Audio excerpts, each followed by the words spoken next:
भारत सरकार गृह मंत्रालय यांनी पोलीस दलातील अधिकारी व अंमलदारांच्या दीर्घकालीन व निष्कलंक सेवेची दखल घेण्यासाठी त्यांच्याकडील अधिसूचना क्रमांक 11/024/2018 PMA दिनांक 23/7/2018 वक्र 11/024/60/2022 PMA दिनांक 29/9/2022 अन्वये उत्कृष्ट सेवा पदक आणि अतिउत्कृष्ट सेवा पदक प्रदान करण्याची घोषित केले आहे।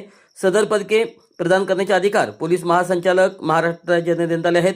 महाराष्ट्र पोलीस दलामध्ये दीर्घकालीन व निष्कलंक उत्कृष्ट सेवेची दखल घेऊन प्रोत्साहन देण्याच्या उद्देशाने स्वातंत्र्य दिन 15 ऑगस्ट 2026 या प्रसंगी महाराष्ट्र पोलीस दलातील खालील तक्त्यात निर्देशित केलेल्या पोलीस अधिकारी व अंमलदार यांना त्यांनी दिलेल्या उल्लेखनीय व गुणवत्तापूर्ण सेवेबद्दल मी अतिउत्कृष्ट सेवा पदक आणि उत्कृष्ट सेवा पदक प्रदान करत आहे। मिरज शहर पोलीस स्टेशन PI किरण चौगले यांना पदक प्राप्त झालेल्या सर्व पोलीस अधिकारी व अंमलदारांचे मी मनपूर्वक अभिनंदन करतो आणि त्यांच्या भावी सेवेस शुभेच्छा देतो।